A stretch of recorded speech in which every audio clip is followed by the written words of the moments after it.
Bu günləri hardayıq? Dostlar, bugün gəldiyimiz şəhərin qısa bir məlumat vermək istəyirəm. Bu şəhərdə 2 gün oteldə qalırıq. Yəni şəhərin bütün hər şeyini maraqlandıq. Ondan sonra da sizə məsləhət vermək üçün, yəni bu şəhər haqqında geniş məlumat vermək üçün bir ton pulumuz getdi. Amma halal xoşunuz olsun. Bu şəhərin adı Frankfurt şəhəridir dostlar. Deməli biz bugün Frankfurt şəhəri. Bu şəhər haqqında elə çox məlumat yoxdur internetdə. Yoxdur, yox. Bax sizə bax bu heç nə yox. Bax bu gözü yumulu bu şəhər. Niyə bu şəhər qaranlıqdır? Bax onu. Bax əlimi tutduğum yerə bax. Tap. Görürsüz dostlar, bax durduğun yerdə belə şeylər ola bilir. Nədir bu? QR kodunu vurdun, tapsiyə etdin, zəhərləndin, ardınca meyidin tapdılar, üstündə bayraq göndərdilər Azərbaycana. Bu gün biz hardayıq? Bu gün biz Frankfurt şəhərindəyik.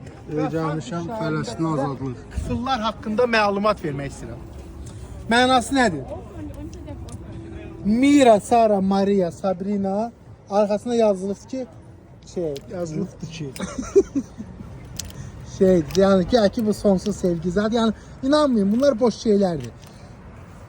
Bunun da ki monopoliyası gedir. Mən sizə bunun haqqında məlumat vermək istəyirəm. Bax gedirsiniz 100 metr qabaqda bu qıfılları satırlar 15, 20, 25 euro arasında. Hə, sən nədir gəlib bir dənə belə pis saçma. Mıtığın adını buraya yazdın. Tap öyrünə bir dənə ürək. Səhər gün qız qoşullu qaçdı. Qaldın böyrə. Hə. Sağ lazımdır 25.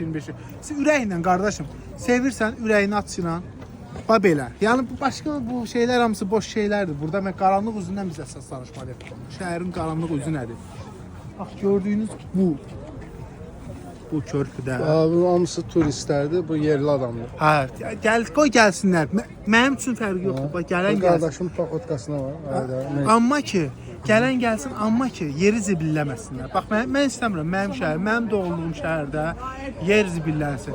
Necə ki mən öz 31 yaşımda ana dilimi unutmamışam. Baxın sizə necə danışıram. Ya. Bir dənə frazam var içində, o nə idi? Libiti Azərbaycanlı olmaq. Şərəfli və çətindir. Qays. Şükür Allah, heç vaxt da söz yeməmişik.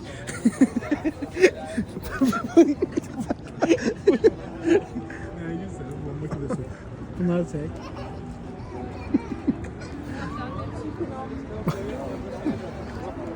Dostlar, bugün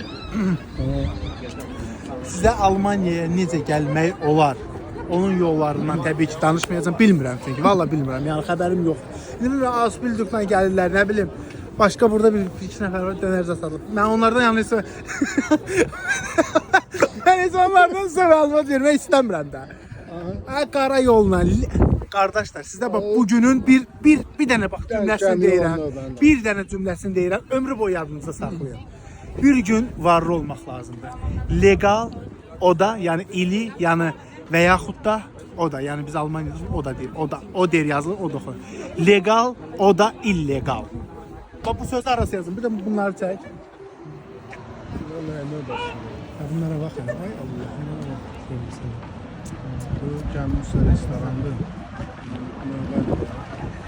Bunlar da bekar adamlar. Ya, bu ara senin arası. Gəlin. Belə. Bax budur. Gelin də dostlar, takip bura haradır? Bura haradır? Bura Mərkəzi Bank. Mərkəzi Avropada. Mərkəzi, yəni avrolar bax burada çıxır. Dostumuz elə orada işləyir. Çayçılıq. Deməli qardaşlar, izləmədə qalın. Baxın sizə görün necə kreativ bax. Sizə nə qədər bir gün 5 dəqiqəlik videoda 50 dənə sizə maraqlı məlumat verdim. Onun 20'si yəni dəyərli məlumat. Takip edincə o əlifi verir aşağıda. Folgemi Almanca deyil yoxsa Azərbaycanca? Egal. Uçarın qadan alım. Yaxşı. Folgemi. Bizə kanal. Almanca deyil yoxsa Azərbaycanca? Fərqi yoxdur. Almanca dedim uca. İzləmədə qalın. Bir də bax yenə deyirəm. Baba girirlər. Baxıb çıxırlar gizlən. Nə bilim orada bizi şikayət edirlər. Nədir? O isə 16 min idi, 17 min video like. Biz video çəkəndə ən azı 100.000 gəl. 16-17 minə yazmışlar. Nə yazmışlar? Nəsə bunlar bot vurur yazır. Heç mən bilmirəm bot nədir. 16-17 min də qardaşlar, inanın ki 2 gün buranın ilə otelinə biz nə bu şəhəri sizə kəşf eləyək, sizə danışaq deyə 2 gün otelin ilə 200 evro pulumuz gedir. Hələ bunu artıq şeylərini də demirəm. 70 evrora getdi. 10 evro. 10 evro. Bunun heç artıq şeylərini demirəm. Həm lotka Ona pulu görə zaten. xəsis olmayın. Bir dənə like. Yəni belə deyim, like elə like gör. Başqa mən sənə nə deyim? Karşılıqlı takip. Sən kapitan buna çək. Bax bu gəlibsə sən bura 100% gələ bilərsən. Neyse kısa kimdə getdi.